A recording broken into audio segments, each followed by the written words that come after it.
Greetings again, everyone. Citlali, you're here! I got the ceremonial sword from the chief. It has a certain power that's needed in situations like this. You haven't forgotten what we're doing today, right? Of course not! We're gonna wake Leyla up, and then ask him just what the heck he was playing at. And I've prepared the rest of the tools for the ceremony per Granny's instructions. We've dotted all our I's and crossed all our T's, so today should go off without a hitch. Good work, kiddo. Then without further ado, let's get started.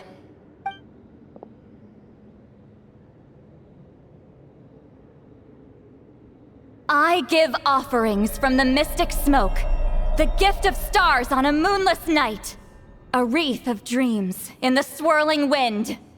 Glory be to the ruler of death. Fade, fade, fade. Thrice uttered and thrice repeated. Whoa! Is this one of her magic spells? This whole place suddenly got cold. What's happening? Keep your voice down. We mustn't disturb her. We, the children of the Priest King, swear to abide by the ancient pact and tear through the veil of the Night Realm. I am Citlali. Hear my command. I am the Shepherd of Doomsday. I am Akul Batil. Oh, look! Leyla's spirit is back. It's coming towards his body. I shall pierce the cloak of night with flintstone and banish all souls that do not belong to the land of the dead. Leyla, obey my command and return to the land where the sun shines. Return to your own path. Did it work? Huh? Where am I? And who are you?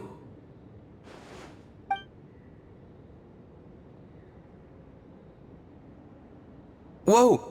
Granny Eatsley, High Priestess Citlali, please have mercy. Aw, guilty conscience, huh? So, you know full well what you've done. Do you have any idea how close you were to never making it back? Or maybe you thought life would be more fun as an inanimate object. I'm sorry, I messed up, and I'll face the consequences. Oh, you sure about that? Then say goodbye to your parents. Tell them this. Goodbye, Mom and Dad. I've realized I enjoy life as an empty shell so much that I've decided to get Granny Eatsley to turn me into a stone statue, so I can stand guard over her house for the next 100 years. No, please! Please don't, I'm begging you. I'll never do this again, I promise. Thank you, High Priestess Citlali. Thank you for rescuing me. Don't thank me. Thank my grandson. If he hadn't sensed something was amiss, I wouldn't have bothered getting involved. You're more than welcome, Leyla. And don't mind Granny. She's all bark and no bite. We're just glad that you're okay. Besides, someone tricked you into doing this, didn't they? That Kokju guy. He's the real culprit here. No, Mr. Kokuchu had nothing to do with it. It was all my doing. Huh? Well, he suggested the method of using a powerful spirit relic as a medium, but it was my decision to go through with it. I wasn't coerced or anything. I'm sorry. I'm the one to blame. The brainwashing is strong with this one. So did Kokuchu provide the relic? He did. He said it was a treasure related to the Mare Jivari. Right, so that proves it. He was using you. He coaxed you into doing the clairvoyance for him. But I'm a spirit duffer who can't cast a single spell. What use would I be to him? Guys like me couldn't sense a spirit even if we spent the rest of our lives sitting and meditating. But Mr. Kokuchu said that if I brute force the spell and immerse myself in a spiritually rich substance, I might be able to catch a glimpse of one. It seems like my only option. Still, brute forcing a spell when you're a spirit duffer is like forcing yourself to run a marathon without any legs. If it wasn't for Citlali, you'd have been lost forever. I know, I'm sorry. It's just... Everyone in this tribe is so amazingly talented, and then there's me. I just didn't want to be the odd one out anymore. I totally understand how you feel, Leyla. Some seeds effortlessly grow into beautiful cabbages, while others struggle with all their might and never even sprout. Who knows why this is the way things are? Maybe that's just life. Life is full of things we can't change.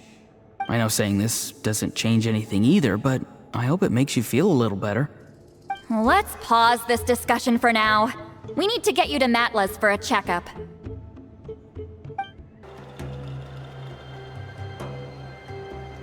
Okay, looking good. Seems like this guy got off lightly. Just make sure he eats when you get back.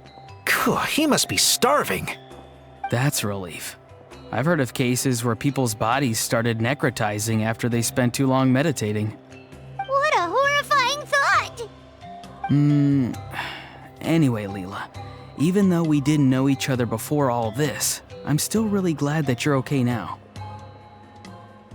Well, maybe you don't know me, but I've heard all about you. The same goes for High Priestess Citlali, the Traveler, and Paimon. I've heard all the stories. Huh? Even us? This might sound corny, but you're exactly the kind of people I've always dreamed of becoming. But it's clear to me now. That was just wishful thinking. Honestly, why'd I have to be born a spirit duffer? Nah, it's alright, really. I'm used to being useless by now. Thank you all for saving me. Ororon, I think you're right. It's just a fact of life. I promise I won't take another risk like this in the future. I've brought you more than enough trouble already. Aw, Leyla. It's okay. There's no need to comfort me. Hey, you little rascal. What are you talking about? Look at me. Huh? What's wrong, High Priestess Citlali? I said, look at me. Take a good hard look. Sense anything strange? Granny, what are you talking about? What do you think, Traveler? Another case of happy to help written on someone's face?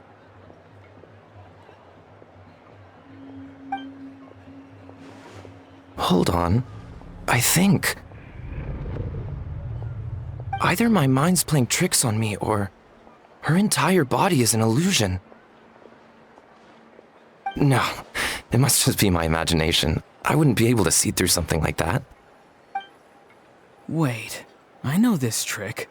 It's the same one I used a while back. Granny snuck away from right under our noses. You see? You can perceive some spiritual abnormalities now. Congratulations. Really? But where are you going, Granny? Where do you think?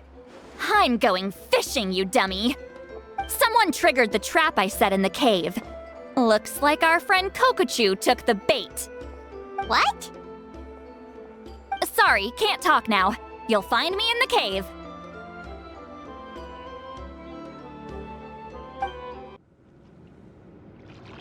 Huh? I don't believe it. He got away. Oh, this is terrible. Why'd I have to go and act so cocky about it? I'm gonna look like such a fool. This Kokochu must be a real escape artist or something. But I can't tell them that. I'll have to think of something else. Citlali, did you get him? Given that she's the only person here, I'm guessing no. I thought I'd let him go, for now. But I left a mark on him. So if he comes around here again, I'll be able to track his every move. Oh, so Granny had only pretended to leave the cave, when in fact she'd set up a whole trap for him and was lying in wait. Ah, so just like how you caught Ororon! But how did you know Kokochu would come here? Because I planted the bait here. The Mare Jivari map and the bow shard. Left them both on the table. I had a feeling those were what he was truly after. And sure enough, my trap was triggered just moments after we left. So you really did set up traps here after all, huh? Of course. It's just that they'd never do anything to either of you. See? What did I tell you? So, Mr. Kokachu, you used me after all. This whole time, all you wanted was to find the location of the Mare Jivari. That's right. I've been wondering about the shard he left ever since I came across it. Why did he leave it there? The moment I confirmed the Mare Jivari's location, that's when I realized it was bait. He was counting on Leyla's spirit getting lost, and the tribe coming to his rescue. Then, by helping Leyla, we'd be helping him.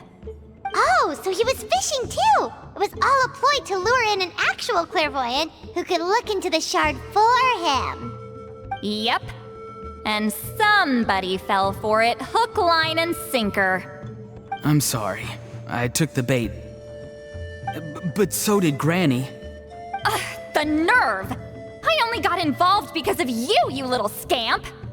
Either way, Kokchu played us like a fiddle. Huh. He managed to accomplish his goals without taking any of the risk himself. Pretty sneaky. You could say that again. Imagine if he tried to approach Citlali directly. She'd have seen through it right away. Although, actually, Citlali, why did you let him go? Because I couldn't risk using my full abilities here. He was a pretty slippery character, and if I'd kept him here by force, there could have been unintended consequences. Was it my fault for picking a bad place? I'm sorry. I went looking for somewhere with a wealth of spiritual energy when I first decided to help Leyla, and ended up choosing this mad sage's hideout. Mad Sage? Yeah, he's napping right behind that wall. We'd have a whole new situation on our hands if we woke him up. That's why I decided against using my full abilities. I do have some good news, though. I snatched the shard and map back before he bolted, so I may have restrained myself, but I certainly didn't let him walk all over me. That's great! So he left empty-handed! Yes, sort of. The bad news is, he did get a look at the map before he left. Not that the Mare Jivari's last known location is a huge secret, but still. Yeah, that's kind of worrying. What if he's got some sort of diabolical plan? Don't worry, I'll keep tracking him. Also, Leyla, if it's all the same to you, I'd like to give the shard and map to the Traveler as a gift. They might prove useful at some point in her journey. Absolutely. That's completely fine. The Traveler deserves it. None of us are interested in them. And if there's any chance of them leading you to the Mare Jivari, I'm sure an adventurer like you wouldn't want to pass on that opportunity. Granny Eatsley has a sense for these things. So, Granny Eatsley? Do you think I'm still a spirit duffer? What kind of a dumb question is that? You saw through my illusion, didn't you? I mean, that's partly because I deliberately made it imperfect, but even then, a spirit duffer wouldn't be able to see through that. Ororon, give this guy some lessons when you've got the time. Leyla, put in the work, and we'll see how far you get. Amazing. Life is so full of surprises. As long as you keep moving forward, you might just run into some fertilizer in the middle of the road. I'm so happy for you, Leyla. Let's both give this our best shot, and who knows?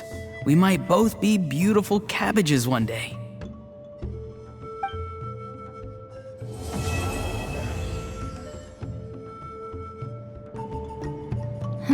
You all right? I have to return the ceremonial sword to the chief shortly, but I'll leave everything else in the camp as is for now. Feel free to make use of it.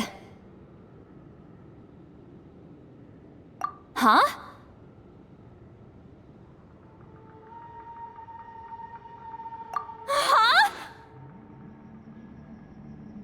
Huh? What is this? What's going on? How did she know I like those books? Has she been trying to find out what I'm into? No, that's ridiculous. Don't be silly. I bet Ororon sold me out. The little scamp. Still, she remembered. That's gotta mean something, right? Why make a note of some mundane detail like that? Focus. She asked me a question. How do I respond? Sure, why not? I should have some time later. I'll let you know. Thank you for everything. This would have been so much harder without you. These are for you. They're all homegrown. I hope you like them. I'm gonna apply myself hard and learn everything I can from Ororon. He'll make a cabbage out of me yet.